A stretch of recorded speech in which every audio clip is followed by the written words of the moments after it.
Good evening, campers, streamers, and babysitters, and welcome to our raw reaction review for HAVOC. Yes, this was kind of a sleeper, kind of under the radar, I guess, kind of flick for us because you didn't know about this until I brought it up, We or I talked thought. about it, I think, ages Okay, ago, and then I filed it away in my brain and completely forgot about it until you're like, "Oh, yeah, I requested a screener for Havoc," and then you had to give me a refresher, okay, and I that's remembered after that, but it was like, this was not something I was anticipating. yeah. Because little backstory to this movie was shot in 2021. So this has been on the shelf for a minute. There isn't any real concrete answers, I would say. But this was always going to be a Netflix thing. Gareth Evans, the director, has he's worked with Netflix before with what was that, the one, Apostle? Apostle, yeah. And yeah, he's also very well known by hopefully more people than I guess I'm going to kind of anticipate, of the Raid and the Raid 2, two supreme, excellent action movies, two of my favorite action films of all time. I certainly want to try to work one of those or both of them into a list somehow, because I just want to talk about them. But I love this guy, so I was really anticipating this. And Luke, I know you're also a fan, so I got to see, like, how are you feeling walking in? Walking in, I'm excited anytime I see Gareth Evans on anything just because I love the Raid films. I was a fan of Apostle as well. It's different than what we normally see with, not actiony or anything real more diving into the realm of horror. So I was excited to see what he was going to bring here. Admittedly, I need a strong narrative for my action flicks, which is, odd to say, I think, because sometimes when you go in for the action, and I do enjoy action, but I think a lot of modern action tend to really just get way too elaborate for me. Whereas like when you look at 80s or even 90s action, where it's kind of we didn't have the availability of a lot of things that we have now. So going into it, I was hoping for more of a narrative, because usually Gareth Evans always brings the action with this. So Mhm. I wasn't worried about that part. I really wanted to see how he was going to expand the universe and really put some connective tissue behind the action. Yeah, and for me, I was just curious to see what kind of a movie this was going to be because, like, the Raid and the Raid 2 were made with really nobodies. Like the actors from that, especially Iko Uwais, the main character, like they were, like, they were martial artists. They were talented. They had the skills and everything, but until those movies came out in the States, they weren't actors, they weren't big, and then they started popping up in, like, Star Wars movies and all this stuff, and it was really cool for that. And I think, like, I was curious to see what a movie with him that focuses a lot more on action would do without that team, without those actors, because everything that I'd seen up to that point from him had that team, that same the same couple of actors that work with him, and this one didn't. And I gotta say, the action side of this movie absolutely delivers. I would say for the most part, with one caveat being a huge annoyance that there is an overly, like abundantly reliance on CGI blood. And it does dampen some scenes, but there are still some entertaining fights and kills throughout. Yes, yeah, I'll second that as well. And that's kind of a question mark I usually have with Netflix films like this. You look at someone like Jeremy Saulnier, and you look Yeah. at Blue Ruin and Green Room, and then he had signed a Netflix deal as well. So when you're kind of jumping off those smaller films, and then you're getting on that side with Netflix, I'm always curious, because they have a certain quality to their films, but it's not like, depending on what you're going for, it's not like top notch quality. So I was curious to see if that was going to have that Netflix feel. I'm not sure if that makes sense, but No, sometimes when you're I watching, I completely get it. and this does reek of that a lot, Yes. especially when you're a big fan of the Raid films and then you jump into Havoc, you can notice that this just has a different creative stamp to it. Yeah, it feels like there was a broader budget and a broader, like, scope in mind than Netflix was willing to output for them, so they had to really rely on CGI for a lot of things, a Yeah, lot it's of weird, unexpected things. yeah, it seems like they had to reel it back in terms of, the production and really kind of lean on some of that CGI, which admittedly that does take me out of certain things. You notice it at the very beginning, and it was kind of like I sat back and thought, so is this what I'm going to be in for throughout the duration of this film? And it does, pop its ugly head up every now and then. And, it's a little distracting, I'll be You honest. know, the Black Panther, I know we just talked a bunch about Ryan Coogler over the weekend, but like Black Panther gets a lot of shit for saying that the CGI at the end of that film when they're fighting him and Killmonger is like PS2 graphics. And like, I'm not gonna lie, dude, there was stuff in here that was like at least PS3 360 era graphics of this opening sequence, which on paper, and I see what they're trying to do. I like it. I think it's ballsy, but clearly they didn't have the budget to pull it off, and they had to really, I think, overcompensate with the CG, and it just creates this uncanny like weirdness. And you're right, that kind of rears its ugly head multiple times throughout the film. And it's just something that I don't know what it is. It's almost like this dark figure that you just know is going to pop up at some point, and it's just going to like literally take you out of whatever's going on. Because honestly, beyond that, the story is not anything all that impressive, but it is kind of throwback enough, and kind of just like, they're going for a simpler kind of generic story. And I would say like I had a lot of fun with it. Like I think the movie is still very entertaining. Like as certainly something that I think people who are big fans of action will still enjoy. I think the narrative here is passable. It's nothing that is unique, and I was hoping to really deep dive into this kind of seedy underbelly world. Usually, when we're kind of getting into these eh, action thrillers where we're getting into this world and you're dealing with criminals, I want to see something unique for modern times. We don't really venture out. This is really safe in terms Mhm. of that narrative. It's kind of those building blocks that you see in a lot of these action films that have, this And they had a, criminal background. a It's pretty cool setting, admittedly. Like I would have loved to have gotten more into that. Like it's a very unique looking district wherever this is set. I didn't catch certainly it. that one of my positives is that I think the world itself, the atmosphere is able to create through the lens. There's a lot of unique lighting in this. It really does set the tone in terms of scenery and what we get. There's a great uh, fight fight sequence in a club that I think works rather well. It's Um, excellent. it's very It goes on extensive. forever, and I And I love that. and they kinda have this juxtaposition where you're, accentuated the action with the music that's going on and the lighting, but then it carries on outside and we lose the music, and it just becomes the sound of the bullets and, the outside and everything, and I think that was, rather well done.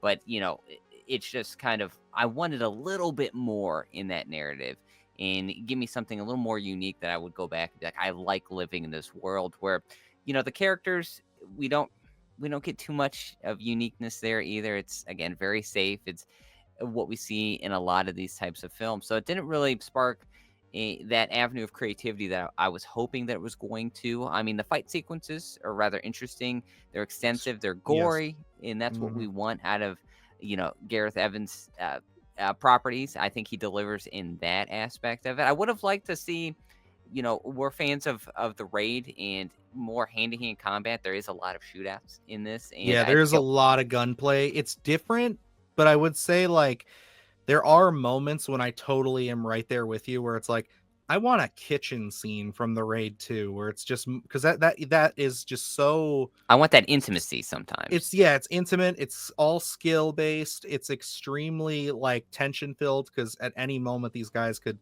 slice somebody to death. But like here it's just a lot of flashes. And honest to God, there's a lot of scenes, especially towards the third act of this, where like there are two particular characters that kind of get hitched to Tom Hardy's character in this movie at one point, and they're kind of stuck with him.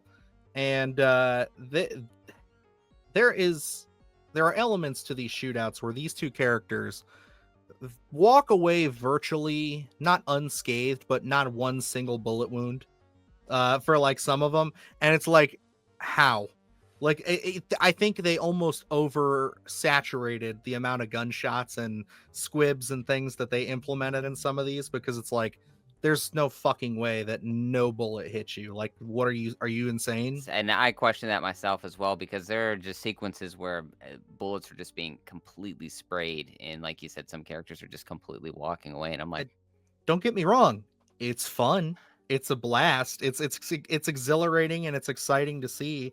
And I would say the main, like, there's I would you say it's fair there's 3 like main big set piece shootouts, and then yes, yep, it's kind of like the rest of the movie is just ancillary fights.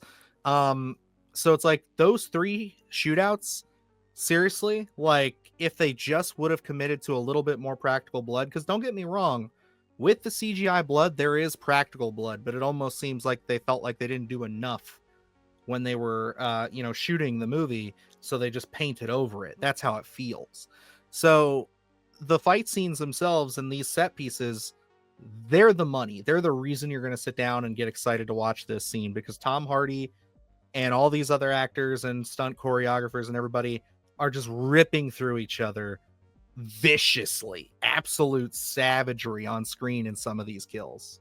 yes, and I think Havoc knew what it wanted to do in terms of bringing that gore with the shootouts because there are a few close-ups in here of pretty gory Oh bodies yeah. being shot, and we kind of linger on them as well. So if you're a gore hound, I think it's going to deliver from that aspect. I rather enjoyed it because I was hoping that we were going to get that. When you hop into this and it does feel a little Netflix to a degree. I was hoping that they were really going to deliver on some blood and guts, and they do that and to a certain aspect. And those are the scenes that I rather enjoy. I mean, they don't pull their punches. There's a couple of characters. There's a couple characters in a hospital that I was like, oh man, they really Jesus, that scene was shocking. Yeah. yes, they did not pull their punches, and I couldn't believe that they, delivered in that aspect because I was like, I wonder if they're gonna do it, and they do go into some darker territory. So and you do get that throughout this. It doesn't have that consistent feel that I like with the raid. Where it feels a little smaller, feels a little less polished. This one, it felt like Netflix grit, where it was like, we want to have that element of grit, but we're going to polish it to an extent and then deliver it to you. So it never really felt like I was able to get lost in this world like I do with those raid films. It just felt like I was watching something that was a little more produced than I would have liked. But they do have those extensive fight scenes. They have the shootouts, and those do work when you're looking for an action film. Yeah, and like I gotta say, I really want to stress, like, that is where all my enjoyment from this is really coming. I mean, like, And as it should be, character, yeah, and character wise, again, I'm a sucker for Tom Hardy. He's not doing anything too different here from, just a standard Tom Hardy performance. I wish there's elements that they play with that could have been fun to develop, that would have almost felt like a, had they done it right, you could have almost had like a lethal weapon kind of element with him, where it's like he does kind of have this family that he's on the rocks with, and it's like they play with that for like a second, and then it's an afterthought that just connects a dot later, and it's just like, well, I don't think we even needed to introduce that then. He would have almost been just as interesting without it. And it's just like a weak attempt to try to, like, I guess, humanize him, even though I think they would have been fine without it. It's just really how I felt. And I just think overall I want to see more of the charisma from Tom Hardy in a role like this. I want to see more, like, just let him loose a little bit. He did really feel like he was just kind of hamstrung to just being like this stoic Travis Bickle-esque kind of character. Yeah, they don't dive too deep. I looked over some of the production notes, and in the creation of Havoc, Gareth Evans mentioned that he had met with a Netflix representative and said he had this idea where it was just a detective at a crime scene and picking up some cocaine with just a cup, disposable cup, and that was the only scene that he had, and he just wanted to build around that. And it feels like character wise, we never really got past those elements of it. Was just like an interesting scene, and then we added a little bit of connective tissue to everybody to kind of intertwine it and facilitate a story, but we never dive deep into these characters and really get a big feel for them. Like you said, we kind of get those family elements with Tom Hardy's character, but we never really step beyond that point. And of course, the element of Christmas. I really this does take place Right? around Yeah. Christmas time. I wish they would have done something a little more stylistic with that. There are a couple scenes that do work. I just wish they would have pushed that. Obviously, being a big fan of holiday horror and things like that, I really would have loved that element as well. You could have really played with that Die Hard feeling Yes. with this, because he is such a like kind of this almost everyman detective in a way who's in over his head. And that's a very Tom Hardy should crush that. And I think he has it, but I just don't think it's developed enough, and they just were missing something there. But again, I feel like we're picking apart this movie, and I think rightfully so, but also I still had a lot of fucking fun with it. Like, that's the thing that's hard about this, is like, I gotta be honest, but I'm also just like, I still think people should watch this if they love like really gruesome action movies, Yeah, I think you can turn this one on and have some especially fun because with it it. is Netflix, right? Like, it's just Yeah. at home. So it's like you can flip this one on, have some fun. There's some really great set pieces here. There's some good gore here. Performance wise, you have Timothy Oliphant, which he doesn't miss, but we don't really get too much with his Underused. character. Yeah, I'd say certainly underused there. But it's great to see Forrest him on Whitaker screen. too, Yeah, kind. he's there to a degree, but not everyone gets adequate screen time. Where They it's like you kind of build just some characters, but we never really uh, go out there with them. We never really get they never really make a play. They're just kind of at the first yard line. they're almost like everybody's rotating for the passenger seat. You know what I mean? Like, everybody gets a second, but like before you know it, as we're diving in a little bit deeper with one, oh, we got to throw back to the other guy because we have too many villains in this movie. Like, I see what you're doing again. I just feel like the movie, the idea, it's all there, but if maybe a bigger budget with a maybe a little bit more like actual studio backing and not Netflix backing, I think you probably could have had a bit more of a polished product here.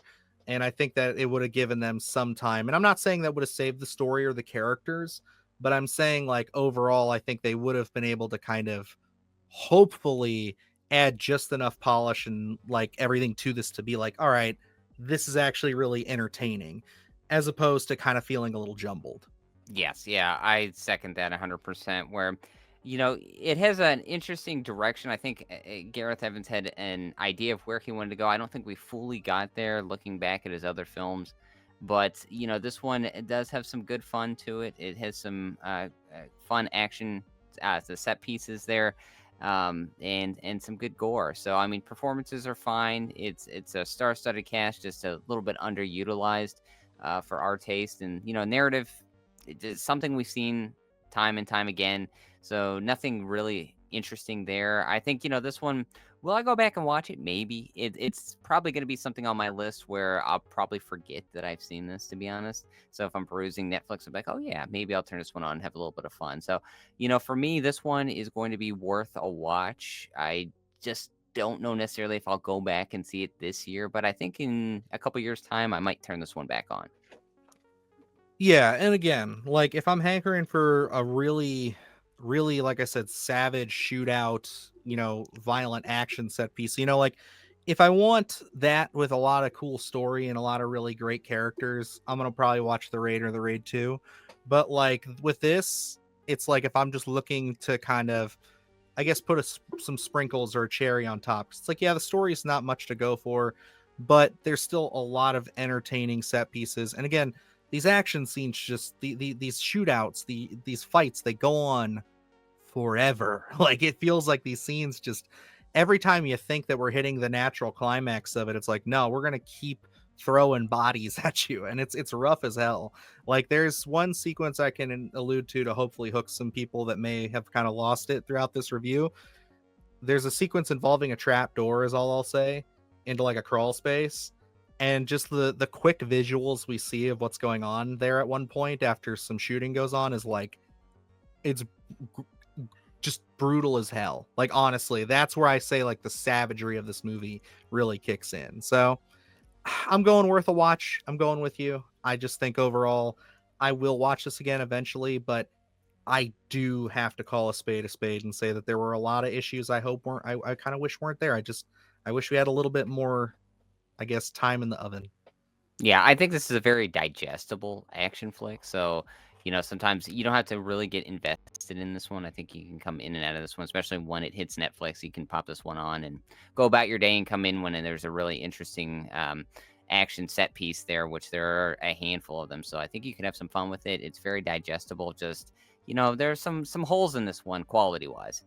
Yeah, it's kind of, again, just some people are there for the meat grinder, others are there to grind the meat. So that's what I got to say. And it's fun, and I think some of you will really enjoy it. Again, as like a background watch, a popcorn watch.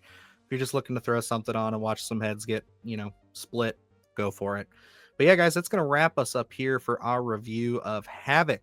Let us know if you're going to check this one out. It will be available tomorrow on Netflix. So definitely, if, again, you're not getting out, you want something entertaining, give it a watch. Let us know what you think. I'd be curious to know how you guys feel about any of the movies we discussed in this review, honestly.